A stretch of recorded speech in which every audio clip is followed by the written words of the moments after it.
আসসালামু আলাইকুম নবম শ্রেণীর শিক্ষার্থীরা, আশা করি ভালো আছো। আমরা ঘনজ্যামিতি করাচ্ছিলাম। আজকে আমরা সমবৃত্ত ভূমির কোণক সম্পর্কে একটু আলোচনা করব এবং সেই সম্পর্কিত দুটো গণিত করব। তাহলে প্রথমে আমাদেরকে সমবৃত্ত ভূমির কোণক কি সেটা সম্পর্কে জানতে হবে। তো আসো আমরা আমাদের পড়ায় চলে আসি। সমবৃত্ত ভূমির কোণক কাকে বলে? সমবৃত্ত ভূমির কোণক হচ্ছে কোন সমকোণী ত্রিভুজের সমকোণ সংলগ্ন একটি বাহুকে অক্ষ ধরে তার চতুর্দিকে ত্রিভুজটিকে যদি একবার ঘুরিয়ে আনলে যে ঘনবস্তু উৎপন্ন হবে তাকে সমবৃত্ত ভূমি কোণক বলবে।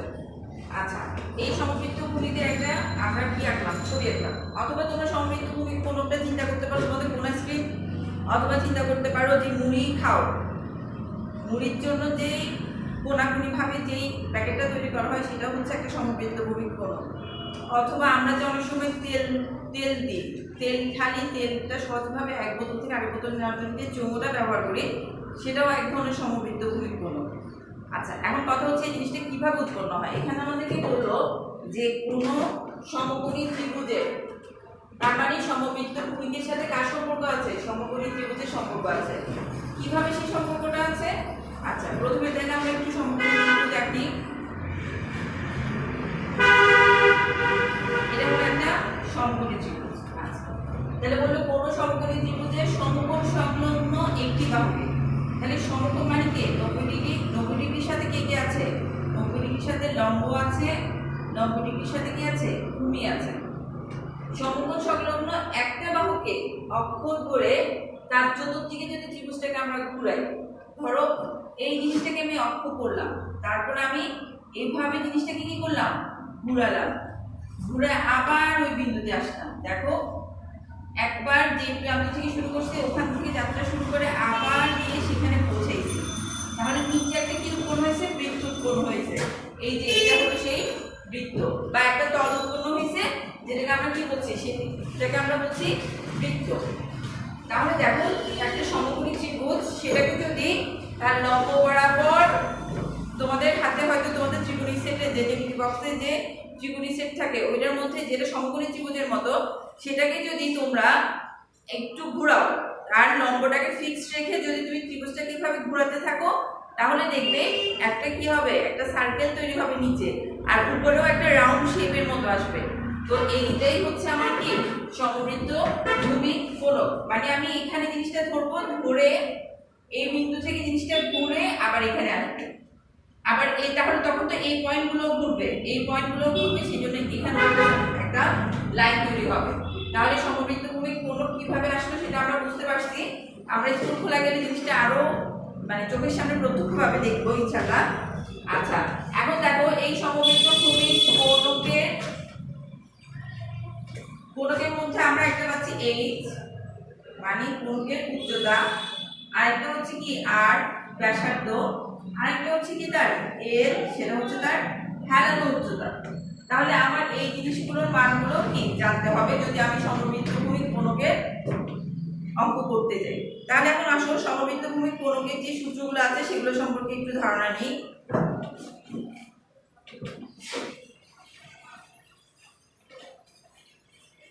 আমি একটু সমকোণী ত্রিভুজ কিভাবে দেখাবে তোমরা বুঝতে।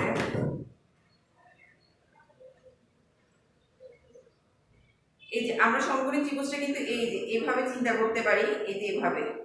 তারপরে এই জিনিসটাকে আমি মুভ করাবো, এটা এখন এইভাবে আছে, তো ধরো এটা সমকোণী ত্রিভুজ, এই জিনিসটাকে এইভাবে এভাবে ঘুরে ঘুরে ঘুরে ঘুরে ঘুরে আবার আগের জায়গায় আনবো, তখন সেটা একটা সমবৃত্ত ভূমির কোণকে রূপান্তর হবে।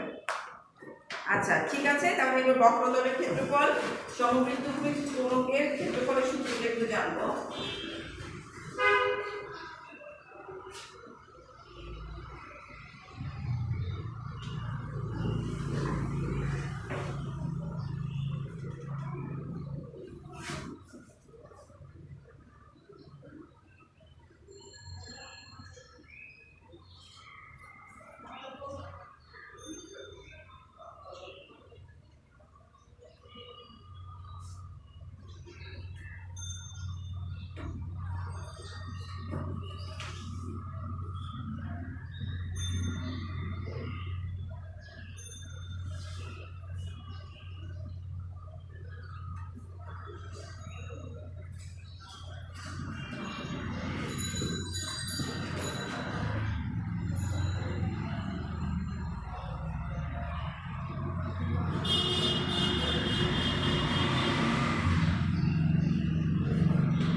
সমবৃত্তভূমি কোণকের বক্রতলের ক্ষেত্রফল।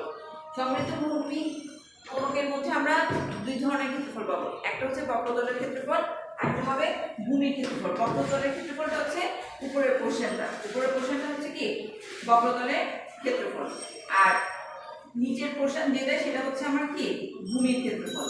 তাহলে উপরের পোর্শন যেটা সেটা হচ্ছে কি দেখো, সেই বক্রতলের ক্ষেত্রফল হচ্ছে হাফ ইন্টু ভূমির পরিধি ইন্টু কি হেলানো উচ্চতা। এই যে হেলানো উচ্চতা, তাহলে এখানে যে পরিধির মান, বৃত্তের পরিধি কতটুকু আমরা জানি, বৃত্তের পরিধি আমরা জানি সেটা হচ্ছে কত 2πr।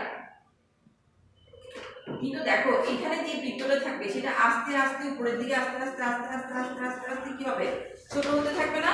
সেজন্য আমরা লিখি হাফ ইন্টু ভূমির পরিধি, সেজন্য হাফ ইন্টু ভূমির পরিধি মানে হচ্ছে 2πr। আর আমার এই হেলানো উচ্চতা উপরের দিকে এই হেলানো উচ্চতা হচ্ছে কত l, সেজন্য হেলানো উচ্চতা মানে হচ্ছে কত l। তাহলে half into 2πr into l, তাহলে 2 কাটা যাবে, তাহলে বক্রতলের ক্ষেত্রফল আসছে পাই আর l। আচ্ছা, তাহলে বক্রতল মানে কি উপরের পোর্শনটাকে আমরা কি বলবো, এটাকে আমরা কি বলবো বক্রতল বলবো। বক্রতলের ক্ষেত্রফল তাহলে কি কি আসবে, ক্ষেত্রফল মানে হচ্ছে আমার দুটো ডাইমেনশন আসবে। তো একটা জিনিস হচ্ছে কি 2πr, আরেকটা হচ্ছে কি l ইনটু হাফ, তাহলে 2 কাটা যাবে, আসবে কত পাই আর l। আচ্ছা, এরপর আমার হচ্ছে যখন আমি সমগ্রতল চিন্তা করব, তাহলে সমগ্রতলের ক্ষেত্রফল মানে পুরো সমবৃত্তভূমিকে কোণকের ক্ষেত্রফল যদি চিন্তা করি, তখন সেই ক্ষেত্রে আমার ক্ষেত্রফলে বক্রতলও আসবে, আমার ভূমিও আসবে। তাহলে আমার বক্রতলের ক্ষেত্রফল পাইলাম আমি পাই আর l, আর আমি আমার দরকার এবার কি ভূমির ক্ষেত্রফল। দেখো ভূমির ক্ষেত্রফলটা কিভাবে নির্ণয় করব, তোমরা বুঝতেই পারতেছো ভূমির ক্ষেত্রফলটা একটা হচ্ছে বৃত্ত, তাহলে বৃত্তের ক্ষেত্রফল যেটা হবে ভূমির ক্ষেত্রফল কি হবে সেটাই হবে।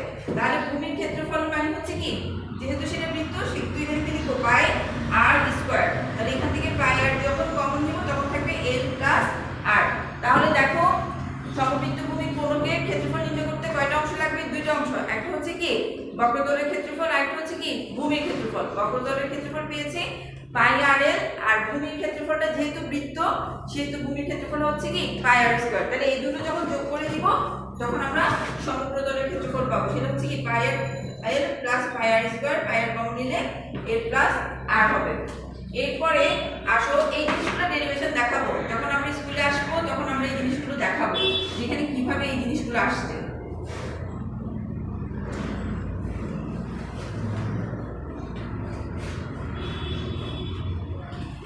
এরপরে আসো, এরপরে হচ্ছে সমবৃত্তভূমি কোণকের আয়তনের সূত্র।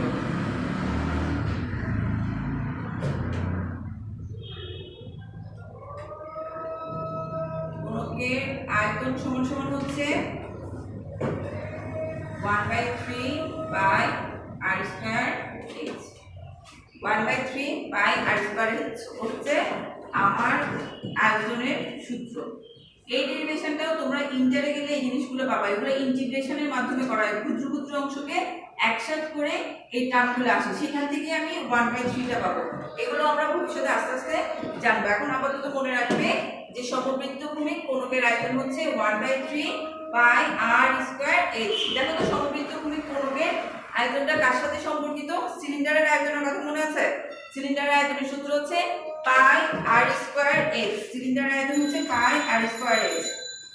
তাহলে পাই আর স্কয়ার h হচ্ছে সিলিন্ডারের আয়তন, সিলিন্ডারের 3 ভাগের 1 ভাগ হচ্ছে কার আয়তন, সমবৃত্তভূমি কোণকের আয়তন, সেজন্য 1/3 পাই আর স্কয়ার h। এটা জাস্ট মনে রাখতে যাতে সহজ হয় সে কারণে দিলাম। আচ্ছা, এখন দেখো এখানে আমরা একটা কাজ করেছি, এখানে আমরা একটা l ব্যবহার করেছি যেটা আমাদের হেলানো উচ্চতা হিসেবে কাজ করে। ওই হেলানো উচ্চতা l এর মান নির্ণয়ের জন্য একটা সূত্র আছে, সেটা হচ্ছে কি হেলানো উচ্চতা l সমান সমান হচ্ছে √h² প্লাস r স্কয়ার।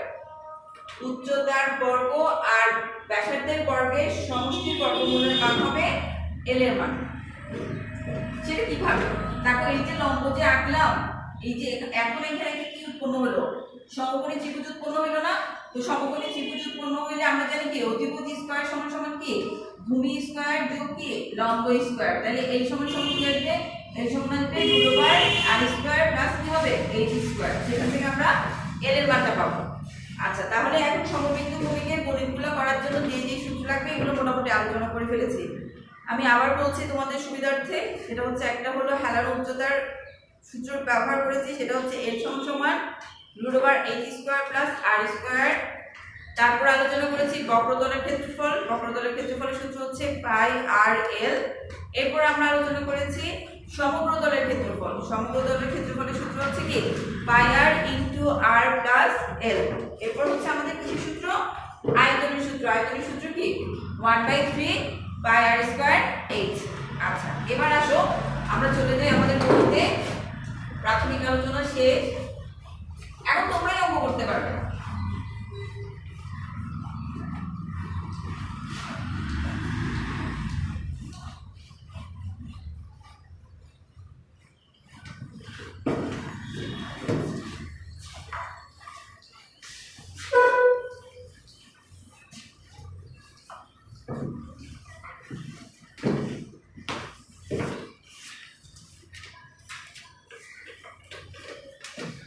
আমরা করবো 11 নম্বর অঙ্কটা।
দেখো বলছে 11 নম্বরের প্রশ্ন বলেছে একটি সমবৃত্ত ভূমি কোণকের উচ্চতা বলছে 8 সেন্টিমিটার এবং ভূমির ব্যাসার্ধ বলেছে 6 সেন্টিমিটার। তাহলে উচ্চতা মানে h এর মান নিচ্ছে 8 সেন্টিমিটার এবং ভূমির ব্যাসার্ধ 6 সেন্টিমিটার। তার মানে সেটা কিসের মান, r এর মান। এরপর বলছে সমগ্রতলের ক্ষেত্রফল নির্ণয় করতে এবং কি নির্ণয় করতে, আয়তন নির্ণয় করতে বলেছে। তো সমগ্রতলের ক্ষেত্রফলের সূত্র মনে আছে পাই আর ইনটু এল প্লাস আর। তাহলে প্রথমে এখানে আমাদেরকে কি করতে হবে, প্রথমে আমাদের এখানে এল এর মানটা নির্ণয় করতে হবে। এল এর মান নির্ণয় না করা ছাড়া তো আমরা সমগ্রতলের ক্ষেত্রফলটা নির্ণয় করতে পারবো না। আচ্ছা, তাহলে প্রথমে আমরা লিখি, এখানে দেওয়া আছে, এখানে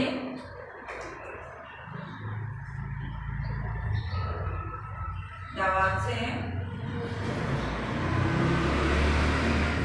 এখানে কোণকের উচ্চতা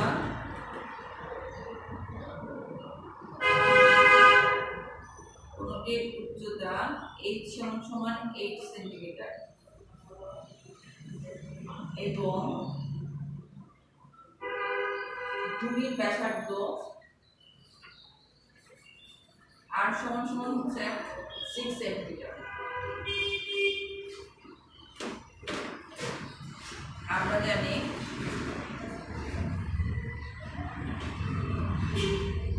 হেলানো উচ্চতা হচ্ছে √h² plus r² centimetre, r² একক। h এর মান কত 8, r এর মান কত 6, 64 80 দেখো তো 100 হচ্ছে আমার কিসের মান, √100 হলো আমার এল এর মান। তাহলে কত 10, 100 এর বর্গমূল হচ্ছে কত 10।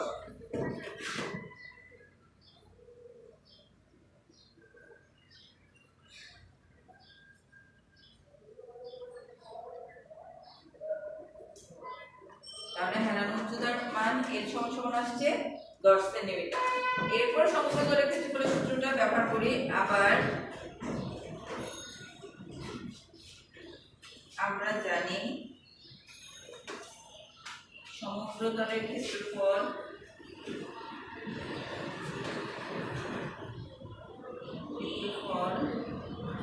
সমান সমান হচ্ছে পাই আর ইন্টু এল প্লাস আর বর্গ। তাহলে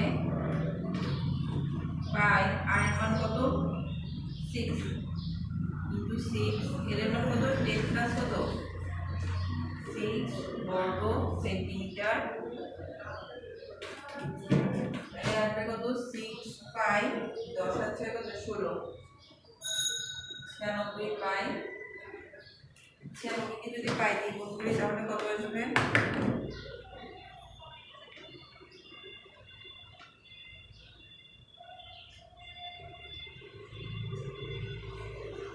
1.59 বর্গ সেন্টিমিটার। সূত্রটা জানলে আমাদের অঙ্কটা কত সহজে হয়ে যায়। আচ্ছা, এরপর আমরা বের করব এবং আয়তন সমান কি জানি, এবং আয়তন সমান হচ্ছে 1/3 পাই আর স্কয়ার h। তাহলে 1/3 পাই বসবে আর মানে হচ্ছে কত 6 স্কয়ার ইনটু h সমান কত 8।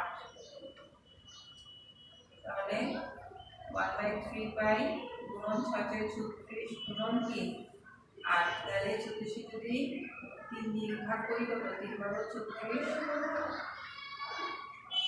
8 বার কত 96। তাই এটা চেক করে নিই 96 একই উত্তর আসছে দুইটাই।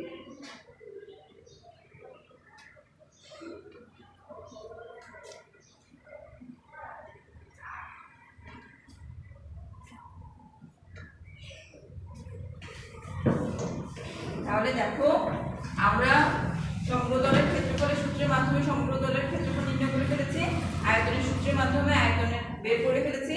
শুধুমাত্র আমাদেরকে হারানোর উচ্চতা এর মানটা নির্ণয় করা দরকার ছিল, সেটা আমরা আগেই নির্ণয় করে ফেলেছি। তাহলে আশা করি অঙ্কটা বুঝতে পেরেছো। সূত্রগুলো পারলে ঘনজ্যামিতি খুব একটা কঠিন না, খুব সহজেই অঙ্কগুলো করতে পারবে। এরপর আসো 12 নম্বর অঙ্কটা কি বলেছে। 12 নম্বর অঙ্কটা বলেছে কি, আচ্ছা আগে প্রশ্নটা একটু তুলি।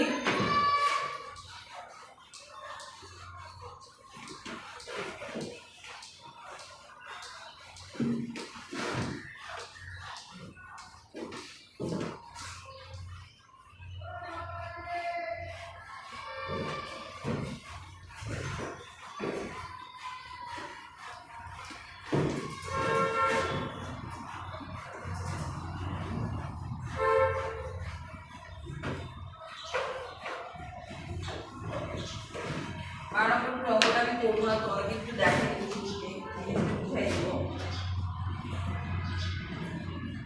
12 একটি সমবৃত্ত ভূমি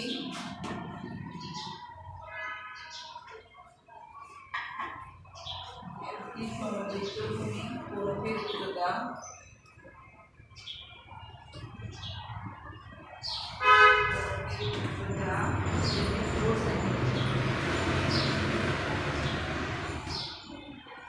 এবং আয়তন 1.32 ঘন সেন্টিমিটার। এর হেলানো উচ্চতা কত?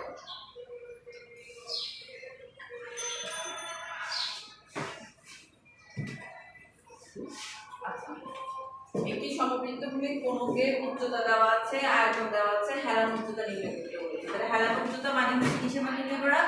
এল এর মান নির্ণয় করা। তো এল এর সূত্র কি? এল সমান হচ্ছে √h স্কয়ার প্লাস কি আর স্কয়ার। দেখো তোমার প্রশ্নে মান সবগুলো আছে, প্রশ্নে শুধুমাত্র আমার কিসের মান দেওয়া আছে? h এর মান দেওয়া আছে, কিন্তু আর এর মানটা দেওয়া নাই। তাহলে আর এর মানটা আমাকে নির্ণয় করতে হবে। সেটা কিভাবে নির্ণয় করব? এই যে দেখো এখানে আয়তনের মান দিচ্ছে, আয়তন সমান হচ্ছে কি 1232 ঘন সেন্টিমিটার, 1232 ঘন সেন্টিমিটার। তাহলে আয়তনের সূত্র আমরা কি জানি? আয়তনের সূত্র আমরা জানি 1/3 পাই আর স্কয়ার h সমান কি লিখতে পারবো? এটা হচ্ছে আয়তনের সূত্র আর এটা হচ্ছে আয়তনের মান। তাহলে দুইটাই আয়তন, সেই কারণে আমরা কি লিখতে পারবো 1/3 পাই আর স্কয়ার h সমান 1 2 3 2। সেখান থেকে আমরা কিসের মান নির্ণয় করতে পারবো? আর স্কয়ারের মান নির্ণয় করতে পারবো। তাহলে আর স্কয়ার সমান কি দাঁড়াবে? 1 2 3 2 গুণন 3 ডিভাইডেড বাই হচ্ছে কি পাই h। সেখান থেকে আমরা আর স্কয়ারের মান অথবা আর এর মান নির্ণয় করলাম বা আর স্কয়ারের মান নির্ণয় করলাম, তারপর সেখানে বসিয়ে দিলে আমার কিসের মান চলে আসবে? হেলান উচ্চতার মান চলে আসবে। তো আশা করি দুটো অঙ্ক আশা করি তোমরা বুঝতে পেরেছো। এই দুটো অঙ্ক প্র্যাকটিস করবে এবং সূত্রগুলো ভালো করে মুখস্থ রাখবে, যাতে তোমরা পরবর্তীতে যে কোনো ধরনের অঙ্কগুলো সহজে করতে পারো। তো ভালো থাকবে, সুস্থ থাকবে। পরবর্তী ক্লাসে আমরা নতুন অধ্যায় নিয়ে আবার আলোচনা করবো ইনশাআল্লাহ।